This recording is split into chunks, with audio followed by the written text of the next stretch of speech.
Longboarding is like second nature to me. It was like my first method of transportation when I was younger. Anyway, I think it's time to start adulting. Let's go.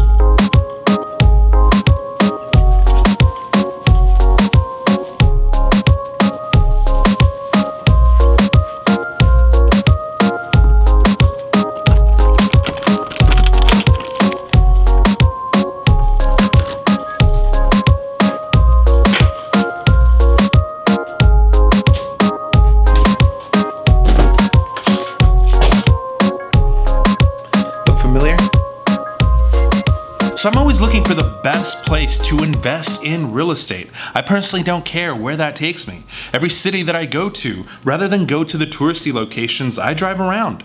I check out the local real estate to see if it's worth investing in. In this particular case, it's a little bit different because I live in Omaha, but I like to consider myself a real estate traveler, if you will. Now, apart from the price and the math associated with identifying a good investment opportunity, I also like to look at a bunch of little factors, the Alex Beltran secret sauce. I look for travelability. Is it easy to get to and from this city? Interstates, check. Airport, check. Low gas prices, just a bonus, but check. Number 2, attractions and career opportunities. I consider these one and the same. Is there a reason to be or not to be in said city? Schools, work, concert, and tourism. Check, check, and check. Number 3, value. What exactly are you getting at these particular price points? Because we know that there's a difference between cheap and value. Check. And number 4, growth. Is the city gonna keep expanding or is it gonna go stale?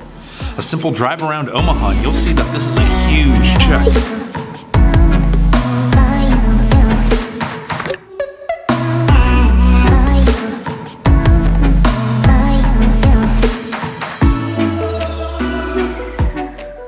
Now, Omaha's divided into 3 chunks. You have North Omaha, which has more entry-level older homes and is notorious for those $20,000 starting prices. They need a ton of work, and some of these houses were even built before the 1900s. And then you have South Omaha, which has a good batch of older entry-level homes along with newer neighborhoods in Bellevue, even though Bellevue is one of the oldest cities in the Omaha metro area. And last but not least, there's the ever-expanding West Omaha, which is the newer side of town. West Omaha is expanding to the point where it is essentially connecting smaller towns like Elkhorn and Gretna to the Omaha metropolitan area. You talk to a lot of people that have lived in Omaha their entire lives, and they will tell you that the edge of town used to be 120th Street. Now, a lot of the luxury properties are pressed up against the Elkhorn River, which was pretty unthinkable a few years ago. In fact, some of the towns that I think are worth investing in, like Valley and Utan, and at this expansion rate, there's no doubt that very soon they will be swallowed up by the Omaha metropolitan area. The population in Omaha is expanding, which is very evident from all the construction in residential and commercial properties. Not to mention that the airport is also being expanded, so growth is inevitable. Although there was a temporary hold on the construction of the airport because of COVID, which is very unfortunate. Much like my basketball skills. And in case you're wondering, the answer is yes, I'm still currently at my office. We have basketball, golf, foosball table, and my personal favorite, the beer dispenser. Because everyone knows that realtor rhymes with happy hour. We have golf putt and whatever this long table is. Never really played that, but must be fun since it's all covered up. Now, believe me, I am not ballin', and I have a really small real estate portfolio. And because of that, I look for properties in North and South Omaha. North Omaha, where a lot of Creighton students are at, or Crichton, however you spell that. And South Omaha, because there's an Air Force base. And everyone knows that the military is recession-proof.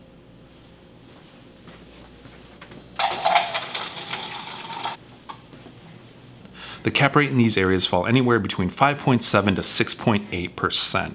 Now, to keep things simple, we're just going to say it's a cool 6% cap rate. A lot of the property price points that are worth investing in are anywhere between $80,000 to about $210,000. Like I mentioned before, there are those homes that are in the $20,000 price range. However, they do need a lot of work. And although I'm not opposed to making that work and remodeling them and all that good stuff, I mean, my first real estate investment was actually $16,000.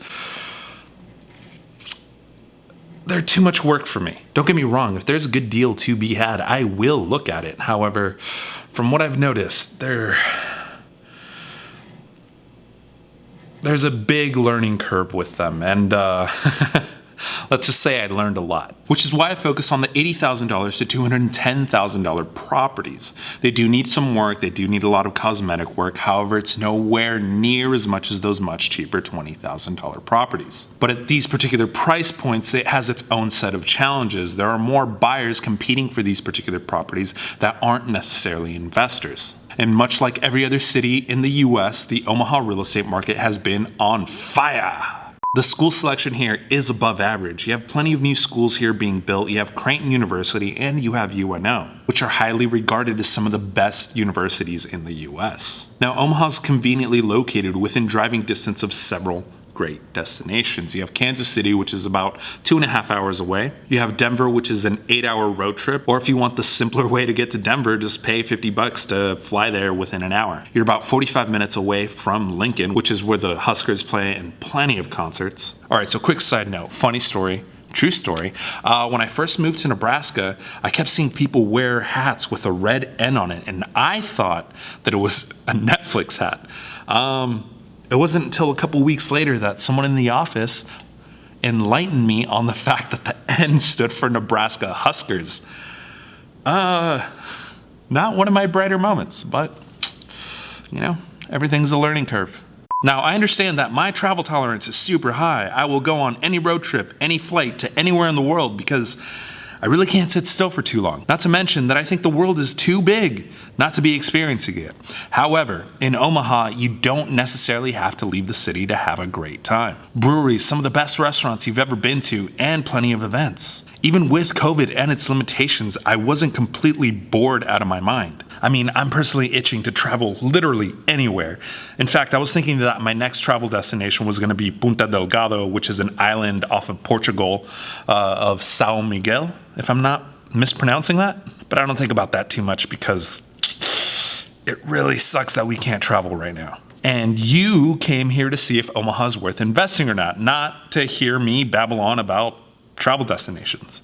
Now, for obvious reasons, there are limitations in the city of Omaha. However, before the world ended a couple months ago, there were plenty of concerts. You had Panic at the Disco, Hamilton, Berkshire Hathaway shareholders meetings, the College World Series, beer crawls, you name it, it was happening. In fact, there were a lot of very niche events going on as well, which is great for the local workforce because there's plenty to do. Omaha's considered Silicon Prairie. There are a lot of tech jobs, financial jobs, construction, aviation, agriculture, you name it.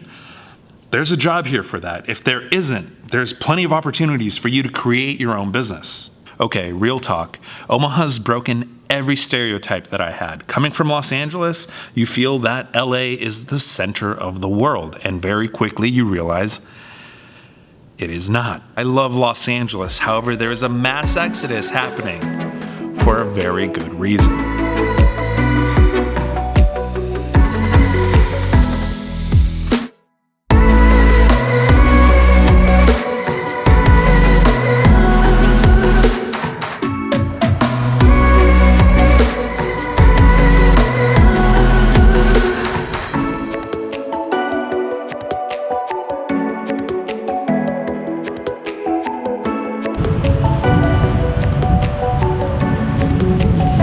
Boom! Now for my favorite part, the architecture. In downtown, there are several examples of amazing architecture. Around the city, you have several examples of castles, Victorian era mansions, you name it. But what I like the most out of everything in this entire city is actually the building that's right behind me.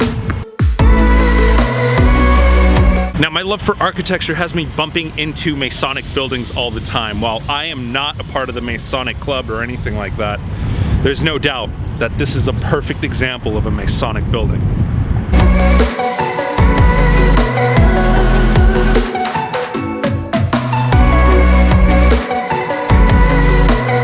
This building is a high school now, but it was originally supposed to be the Nebraska State Capitol building. However, some guys started talking papas amongst themselves and history, and next thing you know, the state capitol was moved to Lincoln, Nebraska. Now, I've tried looking up what exactly happened. Google doesn't give you a straightforward answer, so if you are an Omaha resident and know why this building is no longer the state capitol building, go on ahead and fill in the blanks in the comment section down below.